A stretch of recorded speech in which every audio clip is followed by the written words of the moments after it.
welcome back to my channel, Charlotte's Web of Books. If you are new here, I'm Charlotte. These are my books.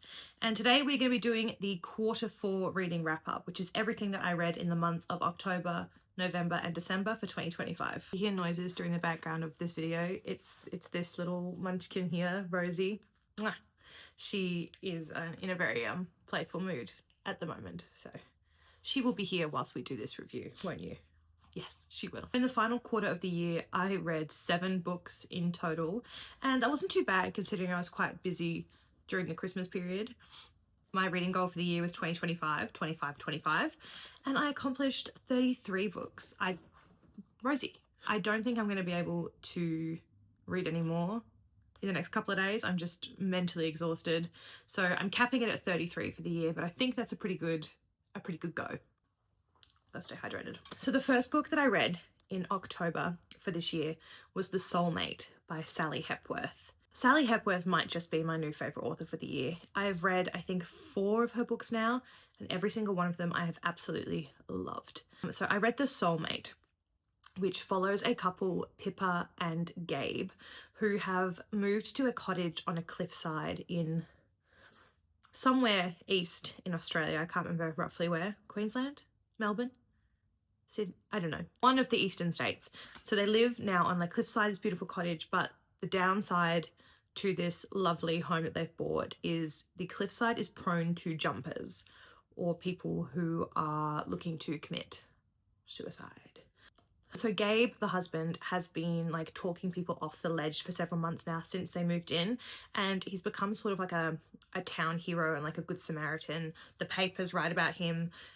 He's very good at, talking people down off the... There's like a bushfire a little bit away, but it's like all emergency services driving past. So if you hear that or see me like looking, I'm just keeping an eye that I don't need to leave my house. So Gabe has been talking people down off the ledge, the literal ledge, for months, but one day he fails to do that, and that is where this story takes place.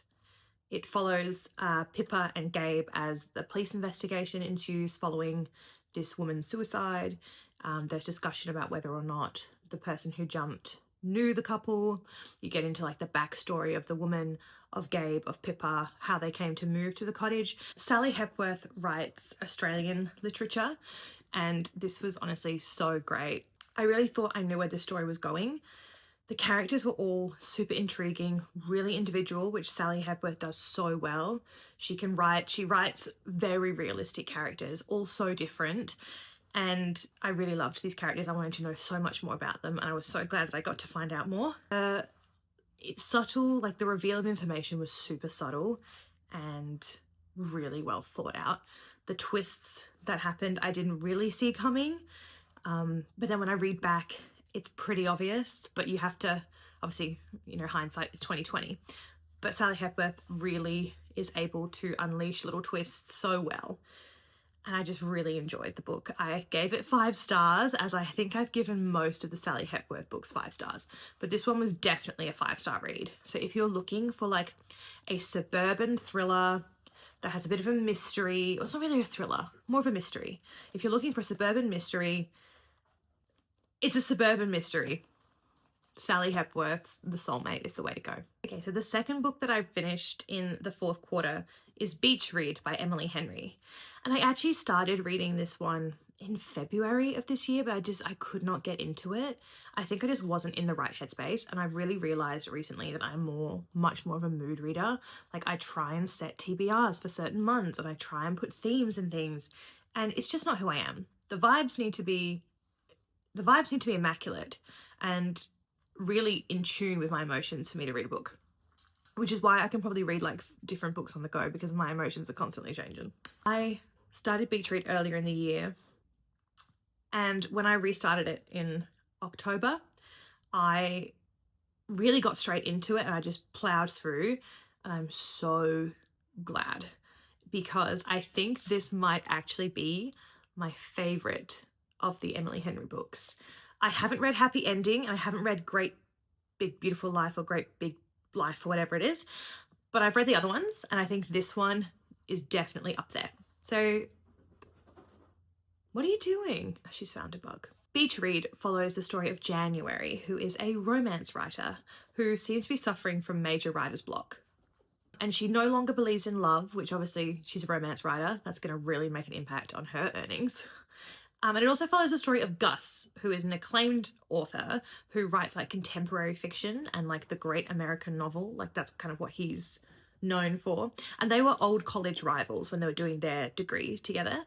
It follows their story because they happen to be renting like summer houses together that are they're neighboring in like a little town, and they end up like reconnecting and having like a bet between each other because they're both kind of stuck in a bit of a rut, and they end up having a bet with each other and decide to swap genres. So Gus has to write a romance story and January has to write the next best like great American novel, Rosie. Anyway, I absolutely loved the duality of these characters. They were like chalk and cheese, but they went so well together, not like chalk and cheese, like salt and pepper, or, you know, whatever other things, like good things go together. I really enjoyed their opposing worldviews, and I thought that they were very well thought out characters, very well written characters, and I could definitely see them on the screen, on the big screen somewhere with like a lot of chemistry. The only annoying thing about this book was that the name January had to get used to that a little bit. But I thought that it was one of the really, really like better ones of Emily Henry's books, and I'm very glad that I finished reading it. It was a very summery book, a little bit sad at times, but you know, that's the drama that you get in romance sometimes. There has to be something for the couple to overcome. And if you were looking for like a little summery vibe, a little beach read, if you will, I would recommend Beach Read by Emily Henry. I gave it 4.5 stars out of 5. So the next book that I read in this final quarter, well, I listened to it via audiobook, was called The Bodyguard by Katherine. This is a gender-swapped modern retelling of the film The Bodyguard with Whitney Houston and Kevin Costner. If you're not familiar with that story, it is basically a huge pop star is being threatened by a stalker with like blackmail and death threats, and a bodyguard or like private agent is hired to act as her like head security, and that was Kevin Costner and Whitney Houston. And it's like their little love story, like, you know, they can't be together, but they're like, there's this undeniable chemistry between them. And Whitney Houston sings I Will Always Love You in that movie. Oh, so good. So this, The Bodyguard, is a gender-swapped modern retelling of that story, and it follows Hannah, who is the best agent in her firm of like bodyguards, and she is hired to protect A-lister Jack Stapleton when he returns to Texas to kind of look after and care for his sick mum. Jack Stapleton has received a threat, well, not really a threat, but more like someone is stalking him and has made it very aware that they're stalking him. And so Hannah is hired to obviously be his bodyguard and make sure that nothing bad happens to him. But Jack doesn't want to worry his mother because she's sick, and he says the only thing she needs to focus on is herself, her health, getting better. So he doesn't want his mum to know that he has a stalker. And so in everyone's mind, the only option is to have Hannah pose as Jack's girlfriend. Oh, the fake dating trope is chef's kiss in this book, because it makes sense. And I love a fake dating trope, but when it doesn't make sense, it's like, why would you do that? In this, I could understand why he's like, you know, I'm hiring you to play his girlfriend because he doesn't want to worry his sick mum, and like there is a employee versus employer relationship here, which like gets a little bit tricky, I guess. Not recommending that you date your employers or your employees. Don't do it. But in this book, it worked so well. They fake date. The comedy in this book was so good.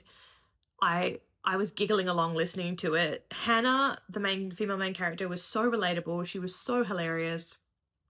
I just thought she was fantastic. She was such a badass as well. And I love a badass female character. And I would definitely kill to see this made into a rom-com. It would be so good. And the author did really well at, I think, making the world seem so realistic. And I think she understood her audience were romance readers, because she even referenced another book, The Unhoneymooners, by Christina Lauren, in The Bodyguard. So she said that Jack Stapleton played the main character in the film The Unhoneymooners.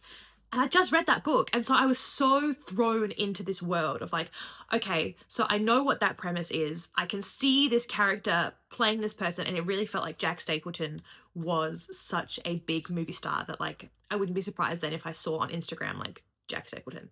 The author did a really good job of like cementing her characters into the world. And I just thought it was great. I gave this one a 4 stars. I'm kind of regretting that. I feel like I should have given it a 4.5. Maybe I only gave it 4 stars because something in it annoyed me. I can't remember. But I think it was just like some of the there's obviously like a little bit of a miscommunication trope in there. And I can't stand miscommunication. If you miscommunicate, it's because you are failing to do the adult thing of being emotionally intelligent enough to give your opinions to someone, give your, how you feel to someone. No, don't miscommunicate. Say what you got to say. I really loved it. 4 stars. Definitely recommend reading or listening to it. Next up on the list, we have another Sally Hepworth book, which my friend Joanna borrowed to me, called Mad Mabel. And I think it's the most recent of the Sally Hepworth books. I really enjoyed this one. It follows the story of Elsie Fitzpatrick, who is an 81-year-old woman living in Melbourne, Australia.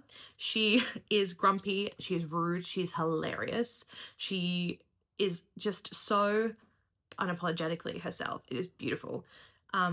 When her next door neighbor dies, an old man next door that she kind of has like, it's her like nemesis in the street that she lives in, Ishan. When Ishan dies, a police investigation begins, and Elsie's past is dug up, and it is revealed that she is actually the youngest Australian to ever have been convicted of murder, and she changed her name, and she's been living in the suburbs, living her best life, and it follows the story because obviously once the police investigation begins and news gets out as to Elsie's proper name, things start getting hard for Elsie, and she recounts her past to some young podcasters who are really interested in telling her side of the story, because up until this point she's never really told the story of why she was convicted as the youngest Australian murderer.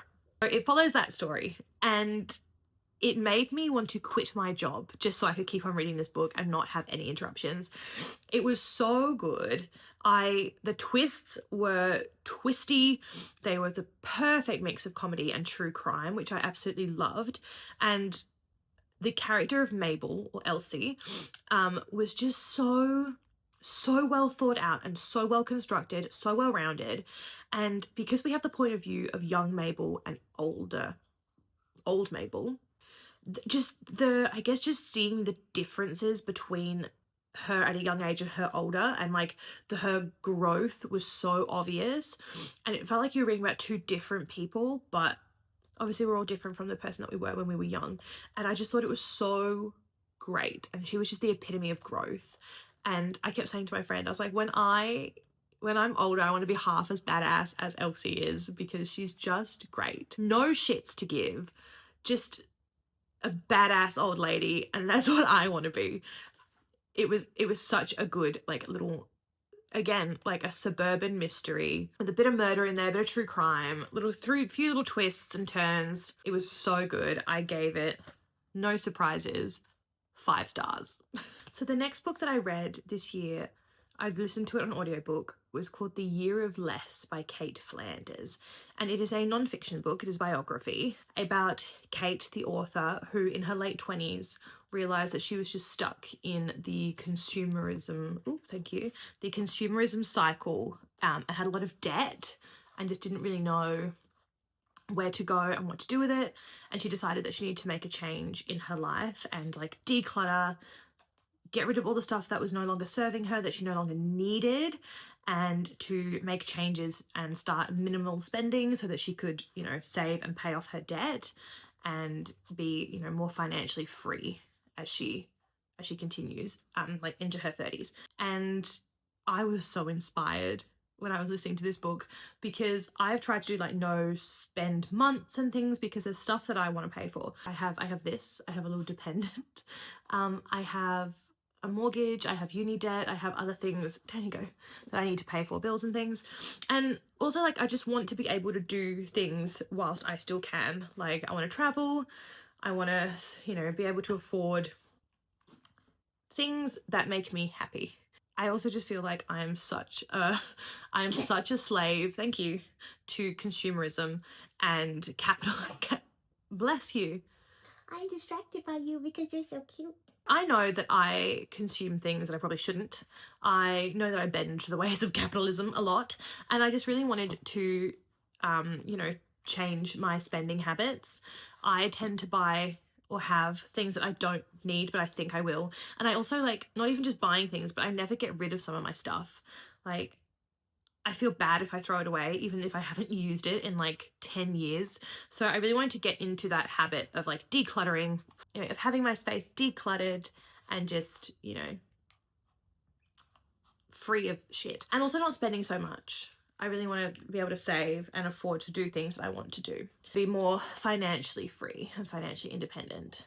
And so the book really discussed the topics of like overconsumption and instant gratification and how rampant it is in today's society.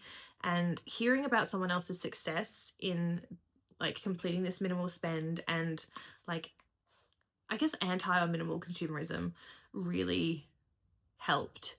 It was very comforting to know that someone had done it and has gone out onto the other side, which was great. So I really enjoyed the book. It also discussed like the author's alcoholism, which I don't have a problem with, but I guess it was just the concept of like addiction as a whole, and how like addiction to like alcohol she found was also kind of really similar to an addiction to spend and to overconsume, and I totally feel that. So I was very glad to have found this book, and I'm like committed now to doing my minimal spend year. Obviously I need to still spend on things, like I have to live. And I have plans already for travel and things like that I'm committed to, but buying things unnecessarily that I don't need just on a whim because I think they look good or I might one day need them, that's just not going to happen this year. And plus I have this little one, yeah, that I need to, you know, be focused on too. So if she needs things, I need to have the money there for her. So the book I thought was really insightful, really inspiring, and I gave it a 4.5 stars out of 5. The second to last book that I read for this year was a Christmas book. I said I was going to read so many Christmas books, but I didn't. I read one.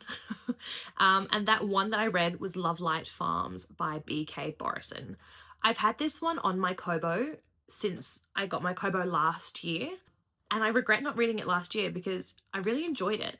Lovelight Farms follows the story of a woman called Estelle, and she is the owner of a Christmas tree farm. The Christmas tree farm is unfortunately bleeding money. So when a big influencer holds a competition for small businesses to promote the business and really drive up some, like, you know, engagement, Estelle enters the contest. She enters and becomes a candidate. She is selected. The problem is, when she entered the contest, she really wanted to stand out and she really wanted to be a candidate. So she delved into the influencer and saw the kind of content that she enjoyed, which was romantic stories. So Estelle decided to lie on her application form and say that she owned the Christmas tree farm with her boyfriend. She does not have a boyfriend. So when the influencer selects her little Christmas tree farm, Estelle has to find someone willing to pose as her boyfriend. Enter her best friend, Luca. They've been best friends for a decade, and Estelle ropes him in to playing her fake boyfriend. We all know where this is going. So Lovelight Farms follows the story of Estelle and Luca and their little fake dating as they obviously try to win this Instagram contest to get some more money for the farm so that Estelle doesn't have to close shop and disappoint all her friends that she's made there by firing them. It's a cute Christmas story. It is a modern Christmas love story. It has elements of found family, it has fluffy kittens, it has two fools in love. It is it is a good read if you are looking for something Christmassy and a little bit joyful and a little bit funny. I am not a fan of the classic miscommunication trope in here, which was so prevalent and so easily solved. Like even when a character was literally telling another character exactly what they felt, the other character was like, oh, obviously not, like this isn't happening. And like no one corrected. Like it was just so, that was what pissed me off about it. It just really annoyed me. The idiocy, I've put here, idiocy of the main female character is what really annoyed me about this book. But apart from that, I enjoyed the concept. I enjoyed all of the side characters. They were really great. I felt like they really made the story come to life and I loved them. I would like to own a Christmas tree farm with some of these people. I live in Australia, so we don't actually, we have Christmas tree farms, but I've never actually found them. I see the signs for them all the time and I've never actually found one. But I feel like it's not the same.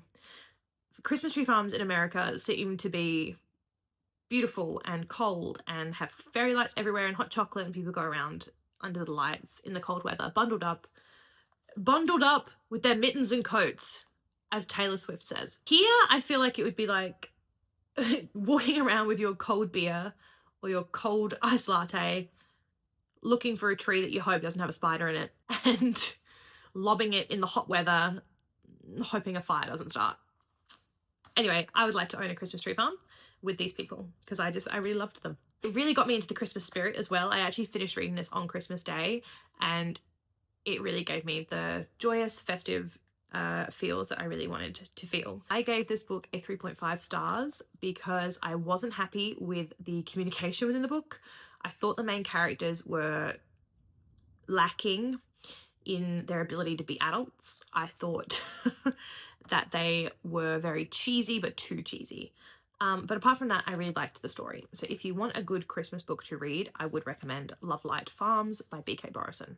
The last book that I read for this quarter and for the year of 2025 was the fourth, I believe it's the fourth installment.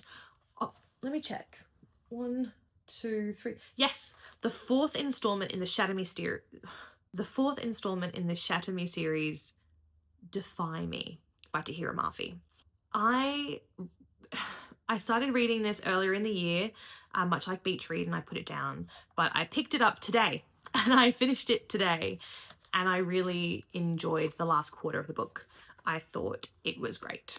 The first 3/4 of the book I didn't really vibe with. I kind of thought that the plot points and the information that we were given could have been filtered into the other previous books.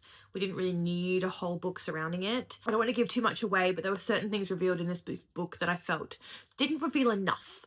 Like, they were supposed to be shocking, like, ah, oh, what? How did I not see this moments? But I felt like it hit, but it didn't hit hard enough. And I really wanted to be like punched in the face with the emotion, but instead it was like a light tap. So I wasn't a huge fan of it. It's not my favorite in the series, but I did enjoy the more Aaron and Juliet content. I really enjoy Aaron Warner. I think he is a great book boyfriend, and I'm glad that I got more content of them. And also Kenji.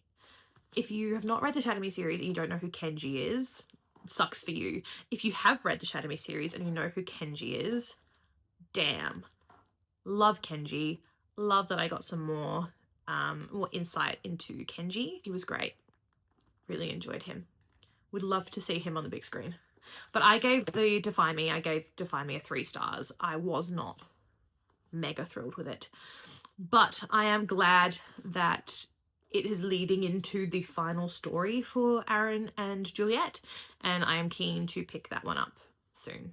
So I was happy for this to kind of be it felt good to wrap up a book that I'd actually opened a while ago and was trying to finish. It feels good to end the year with that chapter closed. Yeah. So that is everything that I read for this final quarter of 2025. Thank you so much for sitting with me. Thank you so much for being here for the other 3 quarters. I very much look forward to what I'm going to be reading in 2026. I hope everyone has had a lovely festive period, that you have a fantastic new year, and I will see you in 2026. Bye.